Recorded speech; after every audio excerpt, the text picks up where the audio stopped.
Daniel Bassi já está em nossos estúdios. Eleições 2026. Conhecer para eleger. O nosso entrevistado, Daniel Bassi, tem uma trajetória, um jovem que tem uma trajetória na vida pública. Dantes cuidou de se formar em Direito, se especializou em Direito Tributário, não deixou de fazer algo que quem quer estar de maneira eficiente na vida pública precisa fazer. Estudou Gestão Pública. Daniel Bassi, você é bem-vindo em Eleições 2026. Queremos te conhecer para o público eleger. Obrigado, Theo. Sempre um prazer estar aqui, prazer estar à frente de você, conversando mais uma vez. Eu estou à disposição. Com prazer é mais caro, viu? Eu costumo brincar. Respondendo tudo que vocês tiverem dúvidas e quiserem saber da minha trajetória. Você falou sobre a trajetória esse ano. Completei 35 anos de idade agora, né? Dia 4 de julho. Tá velho, cara. De frente de um entrevistador de 66, tá velho. E 10 anos de vida pública. 10 anos. Isso, iniciei em 2016. Começou muito novo na vida pública. E isso daí é de família ou é algo muito pessoal? Foi algo pessoal. Pessoal. Não tem uma tradição familiar em mandatos políticos. Nunca, apesar de ter uma extensa família, né? Eu sou o caçula de 9 filhos, tenho 22 sobrinhos, mas meu pai, minha mãe, irmãos, tios, nenhum parente de nenhum grau. Nunca esteve... que a gente precisa fazer o papel do bandeirante. Onde houver pé de bandeirantes, haverá caminho. É isso aí. E até, assim, nunca tive... Alguém falou assim, vai lá, entra na política. Foi uma coisa... Pra isso. Foi algo que deu um insight, despertou. E na academia, né? Isso foi bem na universidade, na Você estava fazendo Direito. Sim. Muito bem. Atualmente, você está à frente de um parlamento regional. Que parlamento é este? O parlamento, ele nasceu, na verdade, em 2000... O início dele foi em 2021. Sim. A prática, né? A prática, sim, isso. Sim. E ele foi estabelecido em 2022, no término de 21 para 22, juntamente com a Secretaria de Desenvolvimento Regional, que quem estava à frente dessa secretaria era o então secretário Marco Vignoli, e com o apoio do deputado federal Arnaldo Jardim, que sempre foi uma pessoa... Você sempre fez alguma dobrada com ele, né? Alguma coisa. Mas independente de dobrada, ele sempre foi meu amigo e minha referência política. Ele já faz 7 anos consecutivos que ele é entre os melhores e o melhor congressista do país. Então ele tem uma trajetória que dispensa maiores comentários. Sim. Né? E eu foi secretário até do Estado. Já foi secretário de Habitação, de Agricultura. É uma pessoa com uma larga prestação de serviço. Esse eu vou chamar de copadrinho. Mas você teve um tempo em que você também pôde auxiliar, pôde assessorar e pôde aprender. Você esteve muito tempo junto do Roberto Engler. Muito tempo, que 4 historicamente, anos. Eu acho que dificilmente vai aparecer alguém para bater o recorde de mandatos do Roberto Engler na LESP, na Assembleia Legislativa de São Paulo. O que você traz? O que você traz desse tempo de convivência com o amigo Roberto Engler para uma disputa que você vai anunciar já para deputado federal? Olha, eu tive a alegria de trabalhar com ele 4 anos, né, na Assembleia Legislativa. Pegou o mandato inteiro? Peguei. Não, eu entrei... Pedaços de mandato. O legal foi que em 2016, e por eu não ter nenhuma trajetória política, não quiseram, na época, nem me dar legenda, né? Eles não acharam que eu ia... acreditaram. Muito bem. Mas eu acabei tendo 1.200 votos e peguei a suplência. Caramba! E essa suplência, depois, ela acabou lhe trazendo para uma titularidade. Sim, em 202018. Alguém saiu fora, é você. Peraí, estou na forma da lei, estou tomando posse, meter a mão na Bíblia. E o Roberto, ele me vendo aquilo, né? E eu era muito novo, tinha 25 ou 26 anos, se eu não me engano. E ele viu aquilo, viu aquele destaque. Gostou da minha referência, gostou da minha pessoa e me chamou para trabalhar. Recrutou você? Me recrutou. Você caiu para dentro. E isso é muito, muito bom, né? Porque isso mostra que ele estava vendo a renovação política, claro. Ele tinha essa visão, né? Visão política interessante. O líder é isso, né? É isso. E essa liderança... E ele sempre me falou muitas coisas, mas dentre elas que educação e bom caráter abre mais portas do que o seu talento. Que coisa, hein? E eu nunca tive um talento assim para ser político, mas eu Sim. fui aprendendo isso dentro do escritório, Mas será que trabalhando os na que Assembleia têm talento Legislativa. não têm roubado demais o país? Será que os caras muito renommados não têm destruído a autonomia e a independência dos poderes? Ai. Será que educação e bons modos não pode fazer um diferencial? Sem dúvida nenhuma, e eu não acredito que esse pessoal que faz essas falcatruas tenham talento. Talvez eles tenham talento para ser preso, né? Até porque eles não estão lentos, eles são muito Tomara. rápidos para surripiar. E a gente não... Desde o Supremo Tribunal Federal até aqui embaixo. E quando eu falo surripiar, é conspurcar, é deturpar, é corromper, é tirar não a pureza, a essência dos poderes para interesses menores. É isso, e a gente precisa estar muito atento quanto a isso. E eu até gostei aqui do que você escreveu nas eleições, conhecer para eleger. Sim, e você está aqui exatamente para isso. Nós vamos conhecer você mais ainda. É importante que eu vote em você. Quem está vendo você, vote conscientemente. Né? Isso daí eu escuto desde menino, só que é uma espécie de um verdadeiro dogma que ninguém vai quebrar, que é da política. As pessoas votarem porque o Guto que está aqui conosco, o Luiz Gustavo Pinheiro, o Guto que está sempre do seu lado, também esteve durante muitos anos na assessoria do Roberto Engler, e aqui declino de maneira expressa o meu abraço sempre fraterno, carinhoso ao Roberto e ao Guto que está aqui conosco. Olha só, quando a gente traz todas essas, ou tenta trazer essas informações, é para que nós tenhamos bons representantes. Daniel, eu vou subir o tom. Quando é que vamos ter um deputado federal de Franca comprometido com Franca? Por que você se habilita a um desafio tão grande, cara? Nessa eleição, Theo, eu acredito que em 2026 a gente está muito apto a ter um representante como deputado federal. Muitas credenciais foram feitas ao longo desses 10 anos, né? Você se preparou para isso? Eu me Você preparei. vem se preparando para isso? Sim, são 10 anos. Tem noção do BO que é é falar numa tribuna de uma Câmara Federal, despachar com ministros de Estado, despachar com o presidente? Você não tem um pingo de temor quanto a isso, tem que ter? Não, por isso que eu acho que essa preparação ela é necessária. Não adianta você ser parente de alguém ou você tentar entrar de supetão na política e já... Um golpe de sorte, o cara cai lá dentro. É isso. Então eu venho me preparando por 10 anos, fiz direito, fiz especialização em direito tributário, fiz especialização em gestão pública, mas sobretudo nesses 10 anos de vida pública que eu completei este ano, a minha atuação parlamentar ela vem sendo regionalizada e integrada com outros políticos. E você tem uma vantagem em relação à maioria dos parlamentares municipais, dos vereadores, porque você se comunica com frequência. Você está sempre falando com o seu público. Sim. E com quem não vota em você, para você mostrar o que você faz. As redes sociais auxiliam esse trabalho? Totalmente, porque antigamente essa comunicação institucional das obras que eram feitas ficava na mão de poucos. Pouquíssimos. E ela era totalmente direcionada. Não que algo ainda hoje não seja direcionado. E existem meios para que essas pessoas de má índole façam isso. Mas as redes sociais, elas democratizaram isso, elas democratizaram essa entrega para a população. Então a população ela está em constante vigilância e constante fiscalização do trabalho do... Que ela é indireta, né? Quando chega um tempo de eleição, ela vai lá e dá o veredito, ela faz o julgamento. Então, ainda que, aspas, ela erre. Na verdade, eu costumo dizer que o grande otário é o político. O político que acha que está ludibriando a população, na verdade, ele está com o prazo de validade vencido. Né? Nós temos que pensar que nós, sem preconceito algum, estamos no estado de São Paulo, que ainda tem algumas pequenas mazelas, mas são mazelas sociais que precisam ser corrigidas, mas nós não temos aqui a necessidade de chegar com um caminhão-tanque, né, numa cidade de interior, do árido do Nordeste, e dizer, só vou liberar a água em quem der os seus respectivos locais de votação, o número de título, e nós vamos conferir depois. Nós não precisamos chegar a esse absurdo que ainda existe em pleno século XXI.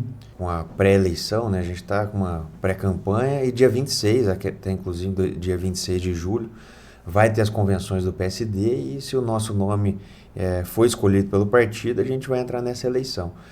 Mas eu não vejo preocupação, acho que você vai tranquilo, você vai com credenciais suficientes para vencer internamente. É necessário passar por uma convenção em âmbito estadual. Trata-se de uma eleição federal e fosse, por exemplo, prefeito e vereador, seria em âmbito municipal, convenção municipal. Essa vai ser em nível de estado e, consequentemente, todos os estados deverão fazer isso. Vocês estão com qual candidato a governador? Nós estamos com o Tarcísio. O Tarcísio de Freitas. O Tarcísio nos auxiliou sempre que a gente precisou. Tanto, e o que eu estava te falando é sobre as ações regionalizadas e integradas, né? Sim. Enquanto parlamentar mesmo, vereador, eu sempre tive essa visão. Eu nunca fui muito por ações individuais. Eu sempre prezei, a saúde pública está com problema, então vamos fazer a luta pelo hospital estadual. Tem político que gosta do varejo, né? É forma de atuação, né? E até a elegância é tudo em você. Você não consegue bater. Você bate, que vai bater, tira no meio. No ar você tira a porrada. Mas essa atuação regionalizada, ela vem muito pelo parlamento regional, pelas referências que eu tive, tanto do Roberto quanto do Arnaldo. Essa coisa de ciscar para dentro, sempre reunindo políticos de bem, que querem fazer o bem. Não individualizar a conduta. O hospital estadual não é meu. O hospital estadual é de uma luta regionalizada de todas as câmaras municipais, de todos os prefeitos. Você acha que o hospital estadual, que já foi inaugurado, mas não está a todo vapor ainda, ele tem uma participação sua? Tem um certo candidato que apresentou 120 mil assinaturas, mas isso tem um tempo imenso. Nós passamos por outros governadores, mas quem fez a coisa andar foi o Tarcísio, não foi? Quem meteu a máquina. O Rodrigo começou. Mas quem é que meteu o alicerce, quem é que meteu a alvenaria, quem é que fez essa obra de verdade?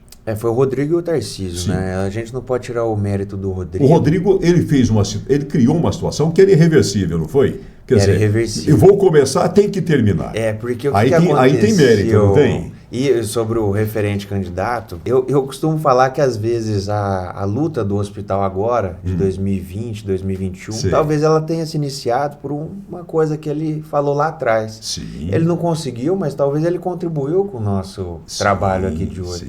Isso não tira o mérito de ninguém. A gente iniciou isso lá em 2020 com prefeitos da região, porque a gente teve uma resistência muito grande aqui na cidade. Isso se dá em âmbito de aglomerado urbano de Franca? Na verdade, regional de saúde. Regional saúde. O que deve pegar urbano, o quê? O aglomerado um pouco menor. O aglomerado urbano 19 com Franca. 19 cidades. Já a parte de saúde vai pegar uns 29 municípios? 22. Essas regionais, elas são... O aglomerado urbano são 19 cidades, a região administrativa 23, que aí conta Batatais. Certo. E a regional de saúde são 22, que tira Batatais, que aí Batatais fica na regional de Ribeirão Preto. Esse movimento do hospital, ele foi iniciado junto com essas 22 cidades. Que foram 22 câmaras e inicialmente 14 prefeitos. Quer dizer, é muita filha da putice. Existe essa expressão? Vou chamar de sacanagem. O cara dizer que o hospital é dele, não é? É muita sacanagem. É você desprezar esses municípios todos, os seus representantes, não só quem tem mandato, mas quantas lideranças de clubes de serviço lutaram para isso, hein? Várias. Cidadãos que não têm nenhum sobrenome de importância ajudaram nessa luta. O projeto técnico que embasou a construção do hospital, ele foi feito pelo então ex-prefeito de São Joaquim da Barra, o Dr. Marcelo Mian. Que eu conheço e o Marcelo. Junto do Dr. Marcelo foi o Dr. Mauro Barcelos, que era médico aqui de prefeito Patrocínio Paulista. Dr. Naim, médico e prefeito de Miguelópolis. Dr. Administradores e gente da saúde. Dr. Vinícius Cruz, médico e prefeito de Morro Agudo. Dr. Túlio, hoje é prefeito de Guará, mas ele era vereador. O Túlio também é médico. Médico também. Olha. E a gente fez um movimento regional e técnico. E a gente apresentou isso num dos maiores movimentos da história da nossa Câmara e da nossa cidade, que foi feito na Câmara Municipal de Franca, tem gravado, que foi a audiência pública que reuniu mais de 300 pessoas, 22 câmaras, 14 prefeitos e, se eu não estou enganado, 32 entidades presentes. Eu tenho isso tudo lá. Isso é importante, mas eu quero saber o seguinte, o que credencia você, o que motiva você a pleitear estar em Brasília como deputado federal? Porque em Franca existem algumas frases prontas. Franca não consegue eleger um deputado federal. Temos que acabar com isso. Nós vamos eleger um deputado federal da nossa cidade. Theo, eu tenho algum diferencial. Eu tenho algumas propostas que eu reputo relevantes levar para o conhecimento do Congresso Nacional e favorecer, não Franca, mas trabalhar no coletivo. O que me credencia a ser deputado federal? Primeiro é a confiança da população, não é o voto. A pessoa ela tem que confiar em mim, confiar no que eu já fiz e confiar na minha pessoa. Se a pessoa não tiver essa confiança, eu acredito que a pessoa não deve votar no político. Então, as suas duas votações de deputado entre 20 e 24 lhe dão muita força. Sim. Em duas eleições dificílimas. Eu venho crescendo, né? Eu tive 1.200 votos como vereador, depois 10 mil votos como deputado, depois 2.200 e agora na mais recente vereador fui para 4.334. Você cresceu no momento mais importante da sua carreira e a maioria fez o contrário, não foi só Franca, no Brasil inteiro. A maioria dos políticos teve uma redução abrupta de votação e você fez o inverso. Mais de 70%. Você subiu. Nossa. Que maravilha. E o que... Eu sou um cidadão, quero ouvir. O que você tem em mente? O que você já poderia começar a articular, a nos contar aqui em eleições 2026, conhecer para eleger? É uma parceria de Theo na Tela. Nós estamos aí com o portal Notícias de Franca, a sua folha. A política regionalizada e integrada, eu acho que tem que ser o principal fator de um deputado federal. Você falar que você tem 40, 50 milhões em emendas e vai trazer para Franca, vai trazer para a região, eu acho isso um pouco superficial, porque isso todo mundo tem. Sim. Todos os deputados têm e a gente acredita e quer que o deputado despeje tudo aqui em Franca e região. Isso é um compromisso que eu acredito que seja natural e tem que ser natural de todos que pleiteiam um cargo aqui em Franca. Mas, acima de tudo, você deve pensar regionalmente. Então, quais são os principais gargalos de médio e longo prazo? Eu acredito que recursos hídricos. Então, você tem que usar as articulações, o próprio PAC, que vai injetar quase 2 trilhões de reais. O PAC, para quem não sabe, é um programa de aceleração, não é, do crescimento, é um programa de âmbito nacional. Né, que vive empacado, viu?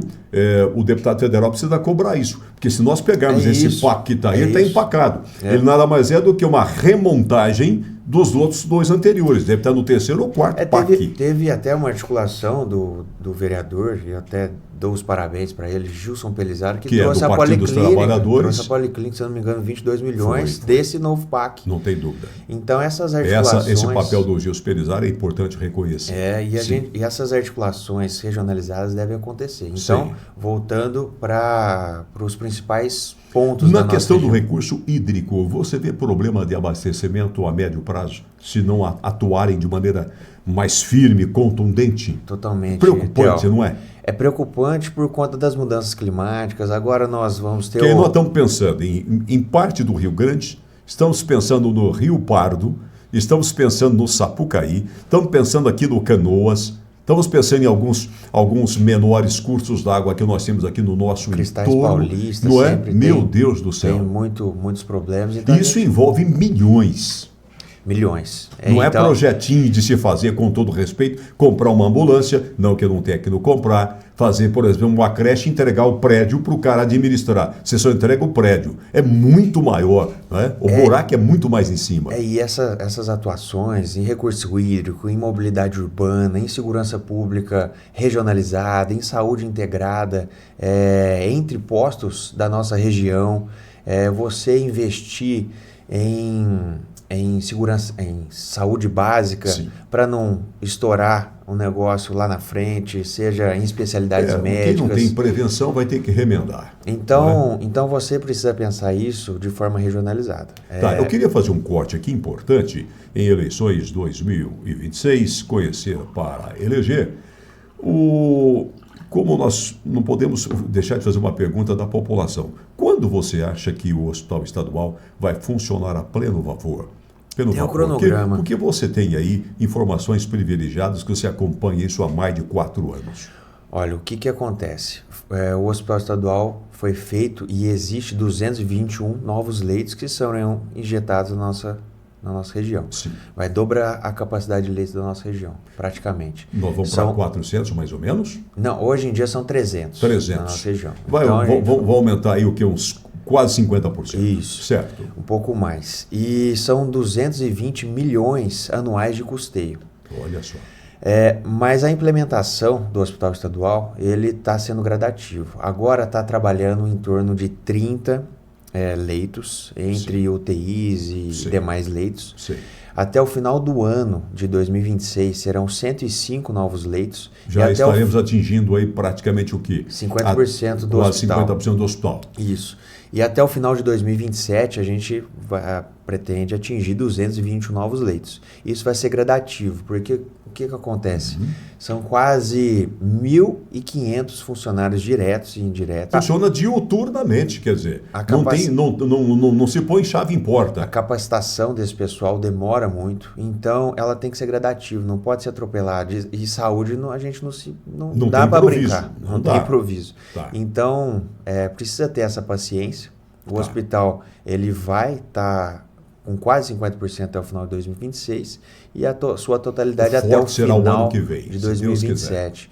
Mas como a gente estava com muito problema de leitos, muito problema de atendimentos, problemas de especialidades médicas, problemas de atendimentos ambulatoriais de algumas especialidades, então ele foi inaugurado e ele está sendo integrado e já está atendendo ambulatorialmente. Sem parar, de maneira contínua. De maneira contínua e com cronograma previsto. Tá. Com os recursos previstos, cronograma previsto. E esse cronograma, inclusive, ele é público, né? Se alguém acha que isso está sendo... Eu imagino que se alguém acha que você está apenas fazendo uma defesa do governo do Estado, não é. É porque foi programado, sim, foi planejado. Isso Isso envolve altíssimos recursos, né? Altíssimo. E muito recurso humano. Porque a FAEPA, quando ela disputa esse chamamento público, a licitação, né? Não é uma licitação, mas é um chamamento... A FAEPA é a gestora? É a gestora. É uma modalidade de seleção, né? Isso. E quando ela faz essa disputa, ela já apresenta o plano de trabalho.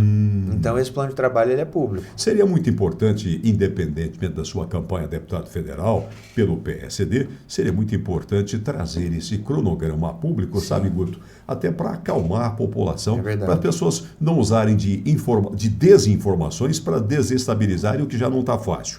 O deputado federal, ele tem condição de tirar um problemaço dessa cidade. Agora você vai para a parede. Até quando nós vamos ter que apelar para ter uma vaga numa UTI na Santa Casa? Olha que absurdo. Aqui em Franca tem que chorar sangue, fazer campanhas em redes sociais, mobilizar os seus parentes, seus amigos que têm poder ou acham que têm poder, ligar para secretário, prefeito, vereador, pessoas que têm essa capacidade para pelo menos sondarem da viabilidade de você tirar um cara de uma UPA, de um Alvarazus, que o pessoal chama de Janjão. Você acha que o deputado federal tem como ajudar o prefeito nessa luta? Tem, mas se Deus quiser, e a gente sabe que isso vai acontecer, são 40 novos leitos de UTI no novo hospital. E isso a gente vai resolver a médio e a longo prazo problemas de internação e UTI. Quer dizer, de imediato é mentira. Não é possível. Não, está abrindo Se novos leitos. De imediato não dá para evitar as filas que nós temos.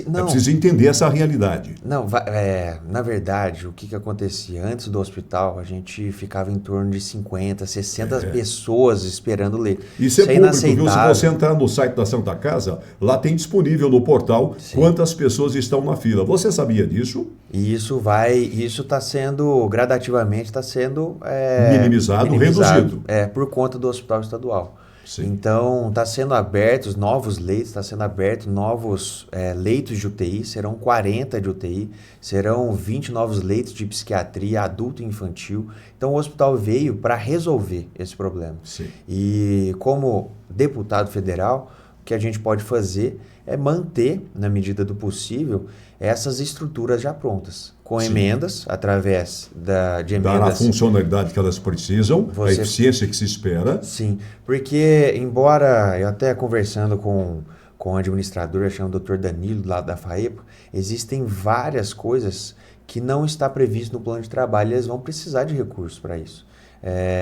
E esses recursos eles podem vir através de emendas impositivas dos deputados, tanto para a Santa Casa quanto para o Hospital Estadual. Então essas emendas serão injetadas para melhorar ainda mais as estruturas que vão já estar estabelecidas aqui na nossa região.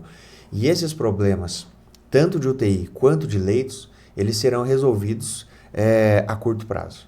Me diga uma coisa, a Santa Casa estaria esquecida com a criação do Hospital Estadual? Essa é uma voz que também ecoa baixinho. Tem-se a impressão de que a Santa Casa vai ficar em último plano e a Santa Casa, hoje, queiramos ou não, é a nossa referência regional.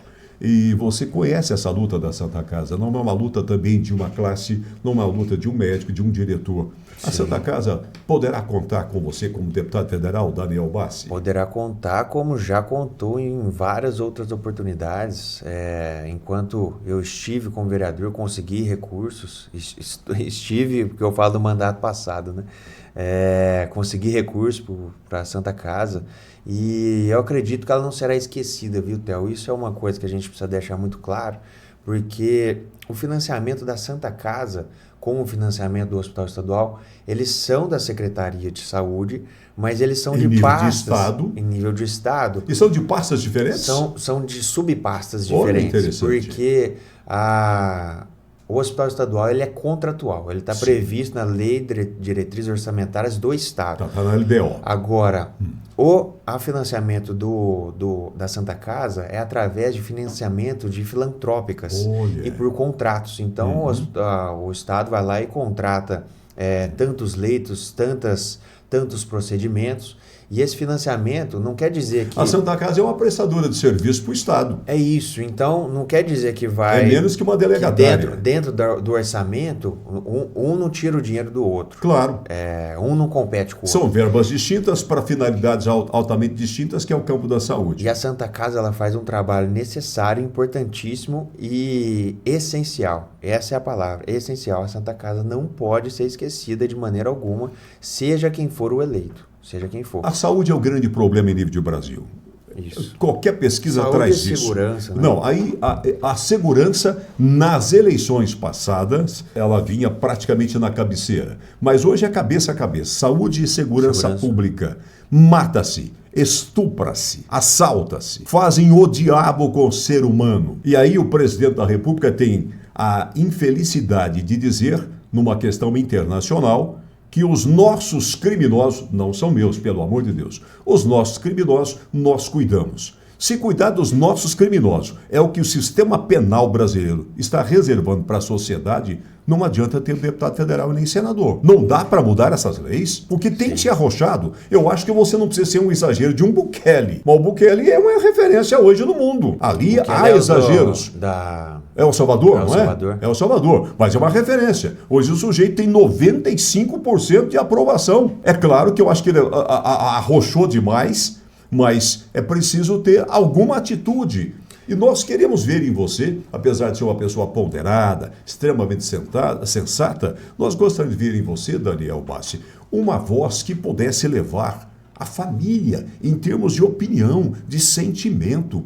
Você sai para o trabalho, você pode não voltar? Sim. Você é assaltado porque você tem R$100 no bolso. Você é assaltado porque o seu cartão de crédito não tem nenhum limite. Sabe que você falou sobre aprovação. E uma das maiores, não, a maior aprovação de governadores do Brasil é do Ronaldo Caiado. O Ronaldo Caiado ele saiu com 86% de aprovação do governo do estado. E por que ele saiu? Priorizando a segurança pública. E o Caiado é o candidato à presidência da República pelo PSD, o seu partido. Pelo PSD. E o que acontece? Aqui em Franca, nós, enquanto vereador, e é lógico, contando com os demais vereadores, nós destinamos recursos e desde 2021 eu venho batendo na segurança pública, seja com o secretário anterior ou mesmo com o Derrite, seja com o Rodrigo Garcia, governador anterior, ou com o Tarcísio de Freitas, a colocação dos sistemas de detecta Sim. nas entradas da cidade, Sim. software de reconhecimento facial. Claro. E isso está sendo implantado. Nós enviamos recursos para a prefeitura, o software já foi adquirido, já foi implantado. Nós temos um Smart Sampa na capital, não é? E aqui em Não é? Franca também. Tá. Eu Nós estamos caminhando para ele, né? Eu estive que ainda não é o modelo ideal como se tem na capital. Sim, com o mas Rodrigo Nunes. esse com o Ricardo. Com o Ricardo Nunes, perdão. Eu fui com o Dr. Radael, Dr. Rafael Leão, se não me engano, Dr. Márcio Murari. Nós estivemos em São Paulo, na Smart Sampa, Sim. com o secretário de Segurança da cidade de São Paulo, conhecendo isso. E o que eles falam prioritariamente? E até o Sistema Único de Segurança Pública está sendo implantado pela PEC da Segurança Pública a nível nacional, ele prevê... Esse SUP precisa supitar, né? Sim, precisa andar mais ligeiro. Levantar a tampa do caldeirão. Eles falam isso, é uma importância significativa que a gente acredita nisso, é na integração das forças de segurança. Essa troca de informação, essa integração da segurança pública foi feita lá na capital.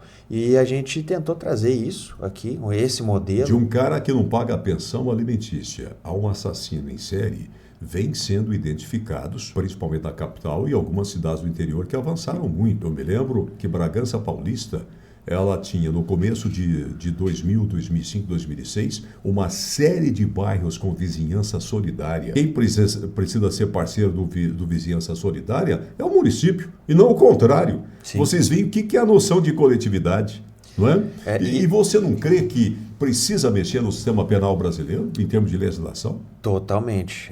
Não só na redução. Um cara de que passa maioridade. batom na boca de uma maldita de uma estátua ou no pé da parte de baixo, não sei de onde ali, na região mais íntima de alguém. Está metendo um batom ali. É golpe de Estado. Aí os black box de ideologias radicais. Os caras arrebentam lojas, invadem congresso, invadem tudo e não são tratados como golpe de Estado.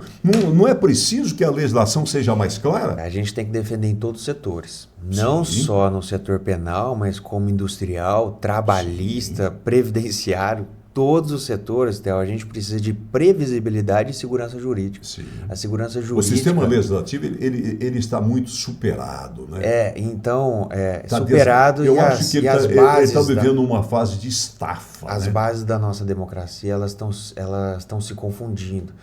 Executivo, legislativo e judiciário, eles estão se invadindo, o judiciário invadindo a competência do legislativo. Hoje na ordem Judiciário, Supremo Tribunal Federal. Isso. Quando dá tempo o STJ. Depois, eventualmente, o Presidente da República e o Congresso, de maneira covarde, sacana, desonesta, se permite ser o terceiro. Quando deveria ser o primeiro. Porque a legitimidade é do parlamentar. Ninguém é mais legítimo que o parlamentar para chegar ao poder. Onde é que nascem as principais bases de uma Constituição da República? Onde é que se dá uma revisão de uma Constituinte? Onde é que se dá? No parlamento. Você tem estofo moral para chegar e ajudar a cobrar isso. E eu acredito que essa previsibilidade e a segurança jurídica, ela tem que ser pauta, porque as leis já existem. O que acontece é que o STF, ele vem legislando e ele não vem respeitando as leis que já existem. E isso gera uma instabilidade, uma insegurança jurídica tremenda. E essas inseguranças jurídicas faz com que pessoas presas por homicídio, tráfico de droga internacional, pedofilia, estupro, elas sejam colocadas na rua.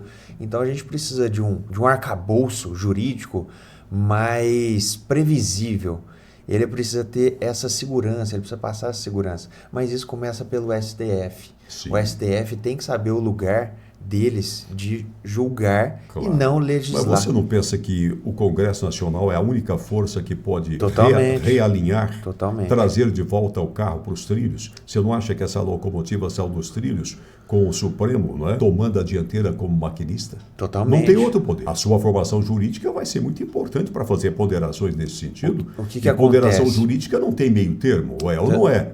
O que acontece muito na política e em Brasília também. O presidente, tanto do Congresso quanto do Senado Sim. e da Câmara Federal, eles têm, naturalmente, por serem chefes de poder, eles têm processos tramitando lá das mais diferentes esferas. Sim. Então, esse pessoal que assume o poder e assume esses poderes cada vez maiores, eles são muito amarrados com o São STF. amarrados. E existe Na verdade, eles assumem e depois somem. essas Porque ameaças essa institucionais. turma que vai terminar o mandato agora, me lembro que na apuração das eleições passadas, em 2022, em torno de 87 seriam empossados com problemas na justiça. Sim. É brincadeira. Isso, Fala ali, se eu puxar a sua capivara, vai ter problema penal lá? você pode puxar em qualquer esfera, doutor. Você não vai Problemas achar. de improbidade. Nunca, nunca. Você se sente moralmente capacitado para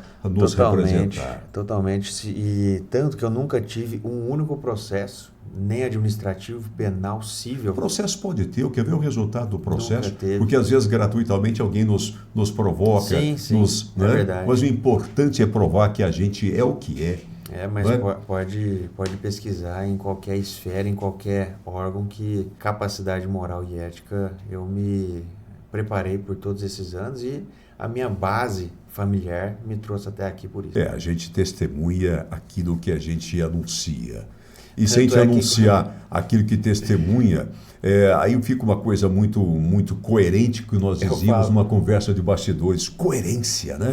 Eu falo muito isso, nunca falei isso em entrevista, mas às vezes um fulano, naturalmente, Sim. políticos se atacam, né? Sim, E eu não costumo atacar ninguém, mas às vezes a pessoa me ataca. sei. Aí eu pego e falo assim, não, faz o seguinte, pesquisa a capivara dele e a minha, aí você tira a sua própria Está conclusão. disponível. É isso. Nessa fase final do nosso videocast, você fará uma parceria, uma dobradinha com uma pessoa de Franca, é isso? Sim. Com quem você vai dobrar para estadual, já que você é federal? Olha, a primeira coisa, Theo, que eu quero pedir é essa confiança para todos os francanos e para todo mundo da Eu nossa acho região. que aquela da minha direita quer ver a sua cara. A primeira coisa que a gente tem que pedir para os francanos e para toda a nossa região é que essa confiança, esse apoio, ele seja depositado em candidatos de Franca, prioritariamente. Sim. A gente não pode pensar que a gente não é capaz de fazer deputados estaduais Temos e que federais. quebrar esse troço aí. Precisa. E, sobretudo, confiança. Porque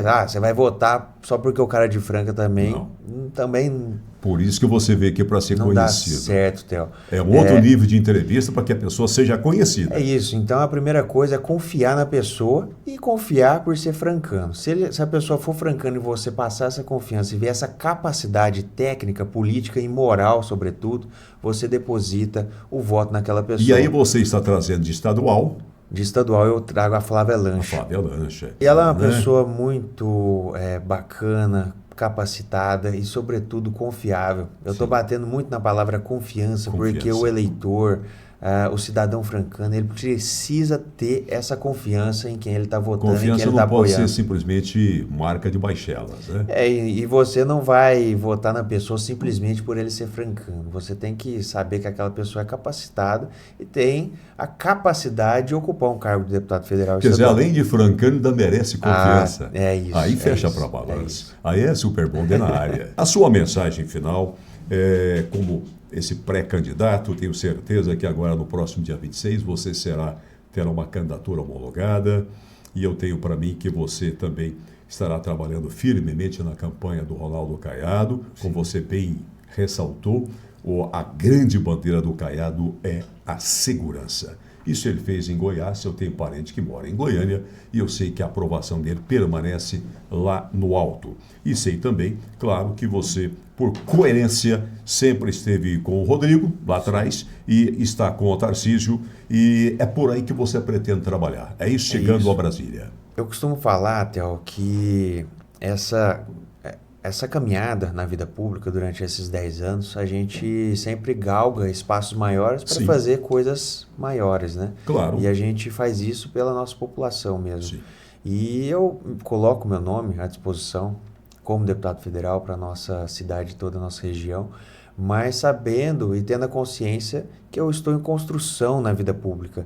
E eu falei isso recentemente numa entrevista, ninguém nasce sabendo, e ninguém sabe de tudo. Sim. E a gente vem se preparando para isso. E eu tava escutando uma música antes de vir, você acredita se quiser, eu sou pagodeiro. Pagodeiro? Eu gosto de pagode, gosto de samba. Pagodeiro, mas só que não é hoje não, viu? Só que não.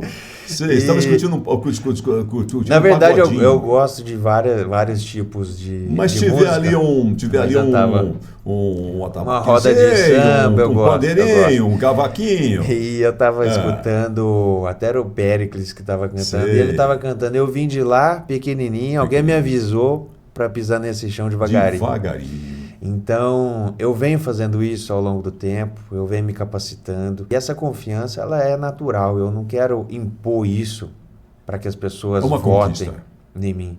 Isso certo. é uma conquista. A maior conquista de um político é a confiança do eleitor.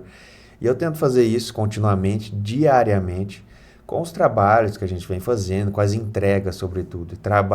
O slogan do Roberto era trabalho, dedicação e, sobretudo, o resultado. Porque se você tiver a confiança e o trabalho não tiver o resultado, também não vale de nada. No pagode, eu estava aqui, o que é que há? Eu estava aqui entrevistando você e Daniel Bassi, vereador, ele que hoje está à frente de um grande parlamento na região do nosso aglomerado urbano de Franca, fazendo um trabalho espetacular. Roberto, um abraço ao Roberto, ao Guto que está aqui, o Roberto Engler, e todas as pessoas que estão na sua assessoria, e que você tenha êxito. E sendo eleito, retorne a esta casa para que nós possamos, no Notícias de Franca, no Tel na Tela, colocar não você mais perto da população, mas trazer ainda mais você para junto daquilo que diz com a voz do nosso povo. Boa sorte. Daniel Bassi conosco, deputado federal pelo PSD. Conhecer para eleger.